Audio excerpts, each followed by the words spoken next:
Bom dia, pessoal, tudo bem? Depois de um bom final de semana, depois de um feriadão desse, né? Segunda-feira foi o dia da Independência do Brasil, dia 7, e ontem foi o dia da padroeira Nossa Senhora dos Remédios. Hoje a gente retorna às nossas atividades normais, nesta quarta-feira, dia 9 de setembro de 2020, e vamos pedir, né, a intercessão da nossa padroeira, que o dia que foi comemorado ontem, de Nossa Senhora dos Remédios, né, que venha nos preencher, né, nossas vidas com muita saúde, com muita paz sobre cada um de nós. Então, hoje a gente vai trabalhar português, história e matemática. Lembrando que ao terminar de assistir essas videoaulas, vocês vão curtir e comentar com a palavra presente, né, para poder confirmar realmente que vocês estão participando e assistindo às videoaulas que estão sendo enviadas todos os dias. E amanhã, né, é o dia da nossa correção. Sejam todos bem-vindos e bem-vindas a mais um dia de nosso estudo. Português, a gente vai trabalhar com o nosso livro didático na página 123. Então, vocês peguem um livro para que vocês possam acompanhar a atividade que vai ser proposta. A gente está trabalhando o artigo de opinião. Nós vamos continuar com as interpretações e hoje nós vamos trabalhar com as questões 9, 10 e 11 do livro. Preste bem atenção, a página completa. Na questão número 9, quando queremos definir uma ideia, uma opinião, nós temos de usar argumentos. A gente tem que fazer alguma... você vai defender qualquer um... seu time de futebol, por que você defende o seu time de futebol preferido? Você vai argumentar, né? Você vai dizer os motivos, né, pelos quais você está aí fazendo essa defesa. O argumento é uma ideia, né? Um fato ou um raciocínio que empregamos para convencer alguém a mudar de opinião. A gente sabe que isso aí não é fácil, né? Então você tem que ter um bom argumento para poder fazer aquela pessoa ter a opinião favorável à sua. Caso contrário, a pessoa vai permanecer na sua mesma opinião, né? Ou considerar uma opinião diferente daquela que tem. Pode ser, esse argumento tanto pode ser oral, como também pode ser por escrito.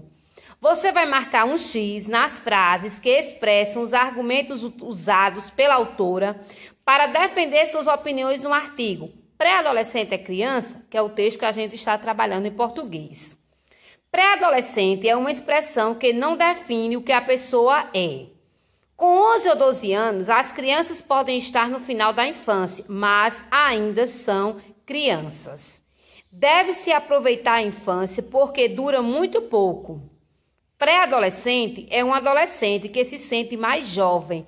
Destas frases aqui, quais delas vocês vão marcar um X para dizer que expressam os argumentos usados pela autora para defender a opinião dela sobre o artigo Pré-adolescente é criança? Você marca um X nas frases que argumentam. Na questão número 10, releia o trecho. Por mais que tenha vontade, de vez em quando, de ser mais velho do que é, resista mais 1 ou 2 anos e você chega lá. E quando chegar, vai precisar saber que aí sim acabou a infância e para sempre. Nesse trecho, a autora dá um conselho. Explique qual é ele. Qual é o conselho da autora? É que você continue sendo criança, que você nunca queira crescer. Qual é a opinião dela com relação a esse trecho aí? Aí você escreve, né? Você dá a sua explicação. Na questão número 11, você lê um artigo de opinião. Ele tem esse nome porque expressa opiniões do autor sobre um assunto. Você sabe que você pode encontrar opiniões diferentes conforme cada pessoa, né? Cada pessoa pode dar um parecer diferente do outro. Assinale a frase que expressa a principal opinião defendida pela autora. Use seu tempo livre e brinque muito. Ser criança já dura bem pouco tempo. Ser criança é muito importante. Então, só existe uma alternativa certa aí. Você vai assinalar. Aqui expressa a principal opinião de defesa da autora com relação ao texto, né? Pré-adolescente é criança. Então, você vai responder essas questões no próprio livro, na página 123 números 9, 10 e 11, né? E amanhã a gente estará corrigindo. Na aula passada de História, a gente trabalhou sobre os primeiros grupos populacionais. Isso aí vocês viram na página 44. Inclusive, vocês também assistiram um vídeo, né, em forma de desenho animado, para melhor compreender essa formação, né, com o surgimento desses primeiras pessoas, né, formando aí uma população. A gente vai continuar o nosso estudo, indo aí mais à frente, na página 46. Então, você tire seu livro de História na página 46, onde a gente vai ver hoje, né, um conteúdo, um texto informativo sobre a formação das primeiras cidades, né? Como foi que aconteceu essas primeiras cidades aí, o seu desenvolvimento. Primeira coisa que você vai fazer, observar aí as imagens. Ao ler o texto, vocês acompanhem as palavras desconhecidas e vão direto ao glossário aqui que você tem no seu livro aqui ao lado, para que você possa compreender o significado da palavra desconhecida. E também aqui vocês precisam analisar aqui esse mapa, né, onde está mostrando aí os primeiros assentamentos e cidades. Então, o que é que diz sobre a formação das primeiras cidades? O desenvolvimento de técnicas de agricultura, como a construção de diques. O que são diques? Dique é o quê? É uma barragem para conter ou desviar o curso de um rio ou do mar. Na aula passada, através do vídeo, você percebeu perfeitamente que a formação desses primeiros núcleos populacionais se deram aí sempre à margem, né, a presença aí de rios, né, para facilitar aí as construções e também desenvolver bem a agricultura e a pecuária, né? Então, isso também aí favoreceu para a formação, né, veio acrescentar cada vez mais para a formação das primeiras cidades. O aperfeiçoamento de ferramentas fizeram com que a oferta de alimento crescesse.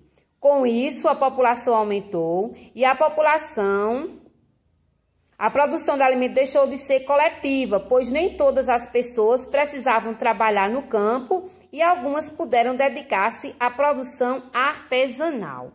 Como a gente viu, né, esses primeiros grupos se deram à margem aí de rios, né, que favoreceram. Então, houve uma grande produção aí de alimento, onde eles puderam aí armazenar esses alimentos por muito tempo, né, para evitar aí durante um período de escassez com que não viesse faltar os alimentos. Então, devido aí a essa produção ser muito grande, não era mais necessário que todo mundo se dedicasse ao trabalho da agricultura, né, que fosse trabalhar no campo. Então, outros trabalhos foram surgindo. No caso aí, citado aí, né, o trabalho artesanal, né, a produção artesanal. A especialização do trabalho e o aumento da oferta de alimentos geraram maior variedade de produtos que poderiam ser comercializados. Houve aí essa transação, né, essa compra e essa venda. A criação de espaços destinados à produção artesanal e ao comércio, separados do trabalho no campo. Casas e oficinas começaram a ocupar a rua em volta de pequenas praças, onde corriam feiras, dando origem aí às cidades, né? A gente viu também, a gente está vendo também na parte de geografia que existiam cidades que foram espontâneas e cidades também que vão ser planejadas, né? Aí foram sendo espontaneamente, foram surgindo, né? Muitas delas eram protegidas por muros de tijolos que delimitavam a área. As primeiras cidades, pessoal, elas se desenvolveram na Mesopotâmia, mais especificamente em torno do rio Eufrates. Isso aconteceu no ano de 3500 a.C. Na Mesopotâmia, há cerca de 6.000 anos, existiram grandes cidades como Uruk, Erudi. Elas foram fundadas pelo povo sumério e tinham características arquitetônicas comuns. Uruk foi a maior cidade do período, né? Era dividida entre bairros religiosos, administrativos, residenciais e comerciais. E também tinha um exército de um sistema de administração pública. Então, esses aqui foram os primeiros assentamentos e cidades que vieram surgir durante esse período aí, né? As cidades aí mesopotâmicas. Na página 47, você vai continuar aí o seu estudo para que você venha responder a questão 5 e a questão 6. As cidades da África, né, na América, China e Europa. O que aconteceu? Na África, no Vale do Rio Nilo, diversos núcleos urbanos eles foram construídos como Gizeh, Memfis e Tebas. Há mais de 3.000 anos, na Europa, China e América, surgiram várias cidades, como Atenas, né, na Grécia, Roma, na Itália, Anyang, na China, e Teotihuacan, na região onde hoje se localiza o México. Baseado nessas informações, vocês vão responder como ocorreu a formação das primeiras cidades. O que foi, né, que aconteceu, o que foi que surgiu, né, para que essas primeiras cidades vieram a se formar, o que favoreceu essa formação. E a questão número 6. Por que a produção de alimentos deixou de ser coletiva? Conforme o que você leu na página 46.